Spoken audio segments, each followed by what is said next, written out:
Before the Startup October 2014. This essay it derived from a guest lecture in Sam Altman's startup class at Stanford. It's intended for college students, but much of it is applicable to potential founders at other ages. One of the advantages of having kids is that when you have to give advice, you can ask yourself, what would I tell my own kids? My kids are little, but I can imagine what I'd tell them about startups if they were in college, and that's what I'm going to tell you. Startups are very counterintuitive. I'm not sure why. Maybe it's just because knowledge about them hasn't permeated our culture yet. But whatever the reason, starting a startup is a task where you can't always trust your instincts. It's like skiing in that way. When you first try skiing and you want to slow down, your instinct is to lean back. But if you lean back on skis, you fly down the hill out of control. So part of learning to ski is learning to suppress that impulse. Eventually you get new habits, but at first it takes a conscious effort. At first there's a list of things you're trying to remember as you start down the hill. Startups are as unnatural as skiing, so there's a similar list for startups. Here I'm going to give you the first part of it, the things to remember if you want to prepare yourself to start a startup. Counterintuitive. The first item on it is the fact I already mentioned, that startups are so weird that if you trust your instincts, you'll make a lot of mistakes. If you know nothing more than this, you may at least pause before making them. When I was running Y Combinator, I used to joke that our function was to tell founders things they would ignore. It's really true. Batch after batch, the YC partners warn founders about mistakes they're about to make, and the founders ignore them, and then come back a year later and say, I wish we'd listened. Why do the founders ignore the partners' advice? Well, that's the thing about counterintuitive ideas, they contradict your intuitions. They seem wrong. So of course your first impulse is to disregard them. And in fact my joking description is not merely the curse of Y Combinator but part of its raison d'etre. If founders' instincts already gave them the right answers, they wouldn't need us. You only need other people to give you advice that surprises you. That's why there are a lot of ski instructors and not many running instructors. You can, however, trust your instincts about people. And in fact one of the most common mistakes young founders make is not to do that enough. They get involved with people who seem impressive, but about whom they feel some misgivings personally. Later when things blow up they say, I knew there was something off about him, but I ignored it because he seemed so impressive.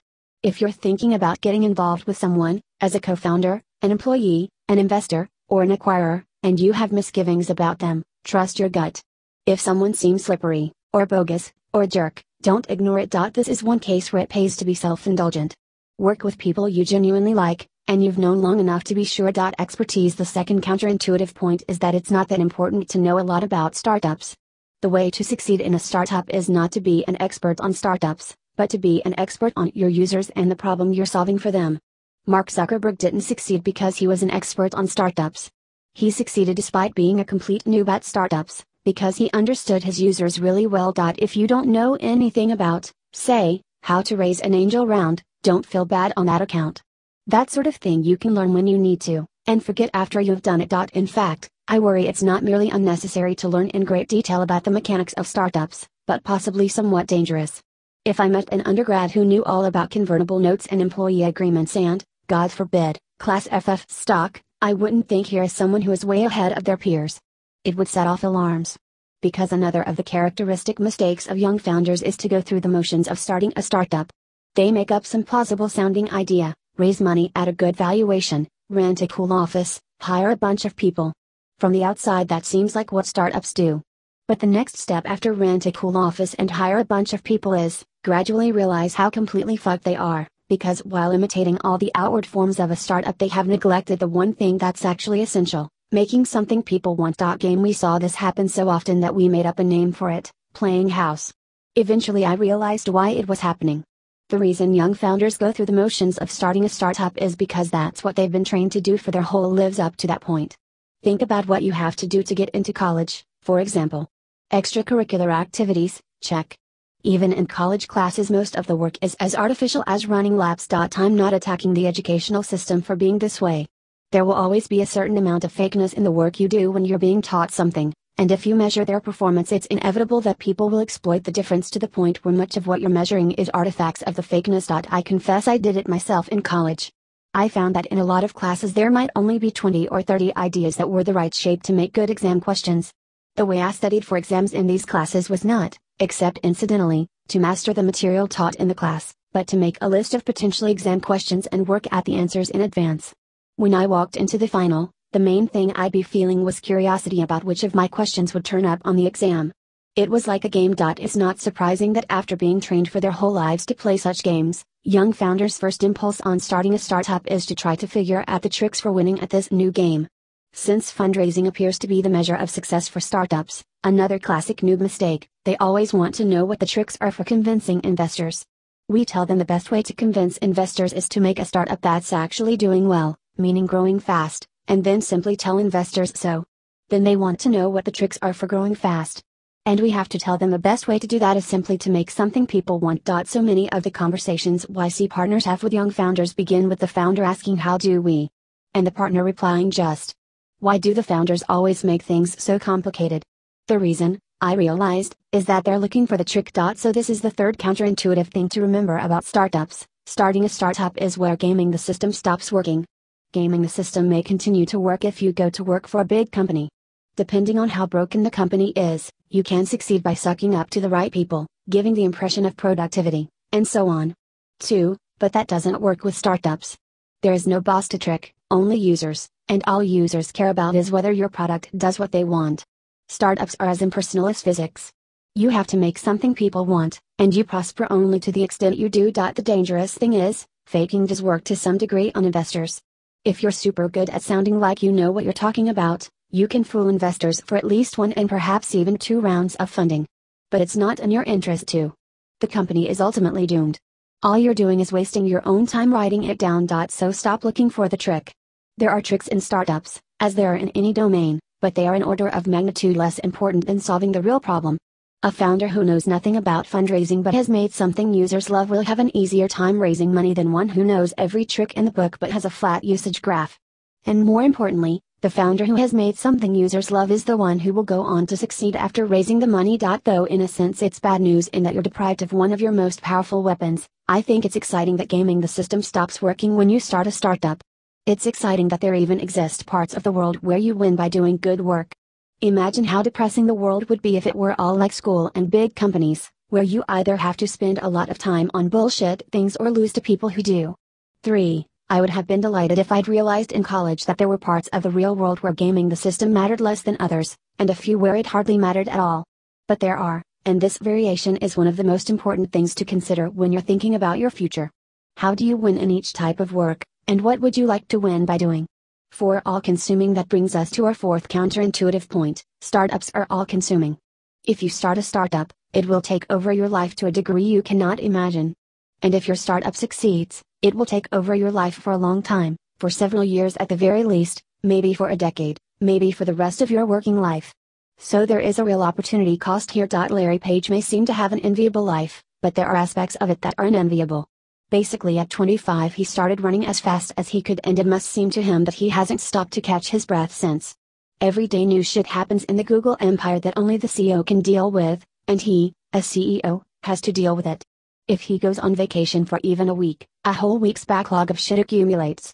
And he has to bear this uncomplainingly, partly because as the company's daddy he can never show fear or weakness, and partly because billionaires get less than zero sympathy if they talk about having difficult lives, which has the strange side effect that the difficulty of being a successful startup founder is concealed from almost everyone except those who've done it. Y Combinator has now funded several companies that can be called big successes, and in every single case the founders say the same thing. It never gets any easier. The nature of the problems change. You're worrying about construction delays at your London office instead of the broken air conditioner in your studio apartment. But the total volume of worry never decreases, if anything it increases. Starting a successful startup is similar to having kids in that it's like a button you push that changes your life irrevocably. And while it's truly wonderful having kids, there are a lot of things that are easier to do before you have them than after. Many of which will make you a better parent when you do have kids. And since you can delay pushing the button for a while, most people in rich countries do. Yet when it comes to startups, a lot of people seem to think they're supposed to start them while they're still in college. Are you crazy? And what are the universities thinking? They go out of their way to ensure their students are well supplied with contraceptives, and yet they're setting up entrepreneurship programs and startup incubators left and right. To be fair, the universities have their hand forced here. A lot of incoming students are interested in startups. Universities are, at least de facto, expected to prepare them for their careers. So students who want to start startups hope universities can teach them about startups. And whether universities can do this or not, there's some pressure to claim they can, lest they lose applicants to other universities that do. Can universities teach students about startups? Yes and no. They can teach students about startups, but as I explained before, this is not what you need to know. What you need to learn about are the needs of your own users, and you can't do that until you actually start the company. 5. So starting a startup is intrinsically something you can only really learn by doing it. And it's impossible to do that in college, for the reason I just explained. Startups take over your life. You can't start a startup for real as a student, because if you start a startup for real, you're not a student anymore. You may be nominally a student for a bit, but you won't even be that for long. 6. Given this dichotomy, which of the two paths should you take? Be a real student and not start a startup, or start a real startup and not be a student? I can answer that one for you. Do not start a startup in college. How to start a startup is just a subset of a bigger problem you're trying to solve: how to have a good life. And though starting a startup can be part of a good life for a lot of ambitious people, age 20 is not the optimal time to do it. Starting a startup is like a brutally fast depth-first search. Most people should still be searching breadth first at 20. You can do things in your early 20s that you can't do as well before or after, like plunge deeply into projects on a whim and travel super cheaply with no sense of a deadline. For unambitious people, this sort of thing is the dreaded failure to launch, but for the ambitious ones it can be an incomparably valuable sort of exploration. If you start a startup at 20 and you're sufficiently successful, you'll never get to do it. 7. Mark Zuckerberg will never get to bum around a foreign country. He can do other things most people can't, like charter jets to fly him to foreign countries. But success has taken a lot of the serendipity out of his life. Facebook is running him as much as he's running Facebook. And while it can be very cool to be in the grip of a project you consider your life's work, there are advantages to serendipity too, especially early in life. Among other things, it gives you more options to choose your life's work from. There's not even a trade-off here. You're not sacrificing anything if you forego starting a startup at 20, because you're more likely to succeed if you wait. In the unlikely case that you're 20 and one of your side projects takes off like Facebook did, you'll face a choice of running with it or not, and it may be reasonable to run with it. But the usual way startups take off is for the founders to make them take off, and it's gratuitously stupid to do that at 20. Try should you do it at any age? I realize I've made startups sound pretty hard. If I haven't, let me try again. Starting a startup is really hard. What if it's too hard? How can you tell if you're up to this challenge? The answer is the fifth counterintuitive point: you can't tell. Your life so far may have given you some idea what your prospects might be if you tried to become a mathematician, or a professional football player. But unless you've had a very strange life, you haven't done much that was like being a startup founder. Starting a startup will change you a lot. So what you're trying to estimate is not just what you are, but what you could grow into, and who can do that. For the past 9 years it was my job to predict whether people would have what it took to start successful startups. It was easy to tell how smart they were, and most people reading this will be over that threshold. The hard part was predicting how tough and ambitious they would become. There may be no one who has more experience at trying to predict that, so I can tell you how much an expert can know about it, and the answer is, not much. I learned to keep a completely open mind about which of the startups in each batch would turn out to be the stars. The founders sometimes think they know. Some arrive feeling sure they will ace Y Combinator just as they've aced every one of the few, artificial, easy, tests they've faced in life so far. Others arrive wondering how they got in, and hoping YC doesn't discover whatever mistake caused it to accept them. But there is little correlation between founders' initial attitudes and how well their companies do. I've read that the same is true in the military, that the swaggering recruits are no more likely to turn out to be really tough than the quiet ones. And probably for the same reason, that the tests involved are so different from the ones in their previous lives. If you're absolutely terrified of starting a startup, you probably shouldn't do it. But if you're merely unsure whether you're up to it, the only way to find out is to try. Just not now. Idea. So if you want to start a startup one day, what should you do in college? There are only two things you need initially: an idea and co-founders. And the MO for getting both is the same. Which leads to our sixth and last counterintuitive point, that the way to get startup ideas is not to try to think of startup ideas. I've written a whole essay on this, so I won't repeat it all here. But the short version is that if you make a conscious effort to think of startup ideas, the ideas you come up with will not merely be bad, but bad and plausible sounding, meaning you'll waste a lot of time on them before realizing they're bad. The way to come up with good startup ideas is to take a step back. Instead of making a conscious effort to think of startup ideas, turn your mind into the type that startup ideas form in without any conscious effort. In fact, so unconsciously that you don't even realize at first that they're startup ideas. This is not only possible, it's how Apple, Yahoo, Google, and Facebook all got started. None of these companies were even meant to be companies at first. They were all just side projects.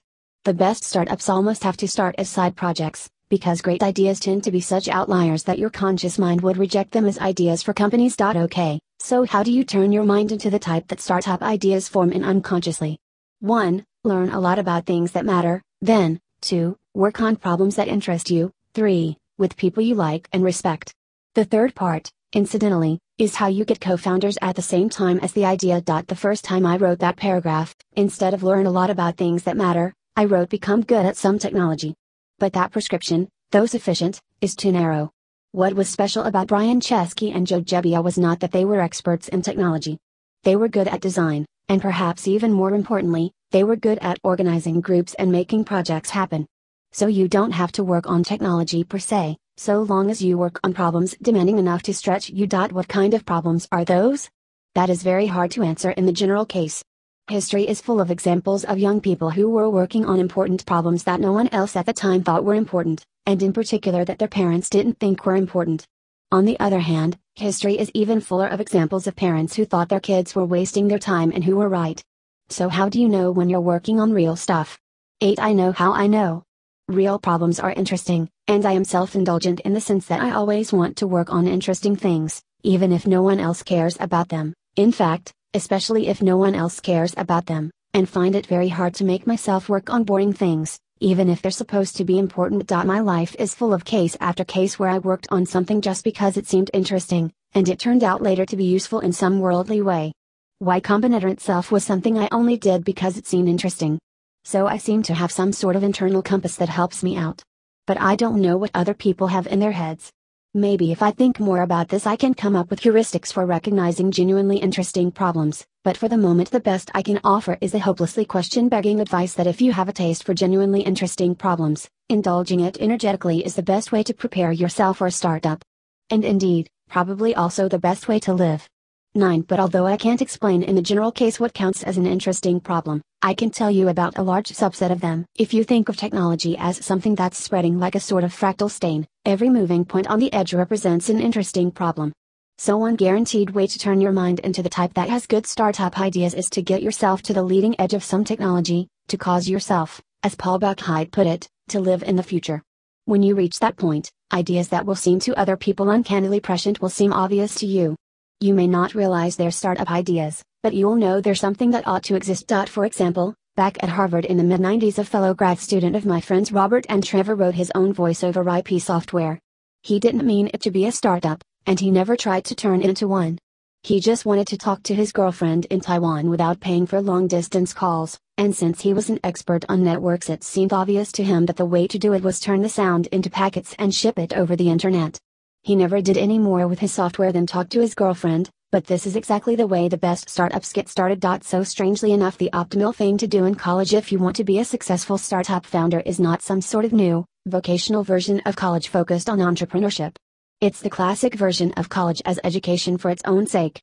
If you want to start a startup after college, what you should do in college is learn powerful things. And if you have genuine intellectual curiosity, that's what you'll naturally tend to do if you just follow your own inclinations. 10. The component of entrepreneurship that really matters is domain expertise. The way to become Larry Page was to become an expert on search. And the way to become an expert on search was to be driven by genuine curiosity, not some ulterior motive. At its best, starting a startup is merely an ulterior motive for curiosity. And you'll do it best if you introduce the ulterior motive toward the end of the process. So here is the ultimate advice for young would-be startup founders, boiled down to 2 words, just learn. Notes 1. Some founders listen more than others, and this tends to be a predictor of success. One of the things I remember about the Airbnbs during YC is how intently they listened. 2. In fact, this is one of the reasons startups are possible. If big companies weren't plagued by internal inefficiencies, they'd be proportionately more effective, leaving less room for startups. 3. In a startup you have to spend a lot of time on schleps, but this sort of work is merely unglamorous, not bogus. 4. What should you do if your true calling is gaming the system? Management consulting. 5. The company may not be incorporated, but if you start to get significant numbers of users, you've started it, whether you realize it yet or not. 6. It shouldn't be that surprising that colleges can't teach students how to be good startup founders, because they can't teach them how to be good employees either. The way universities teach students how to be employees is to hand off the task to companies via internship programs. But you couldn't do the equivalent thing for startups, because by definition if the students did well they would never come back. 7. Charles Darwin was 22 when he received an invitation to travel aboard the HMS Beagle as a naturalist. It was only because he was otherwise unoccupied, to a degree that alarmed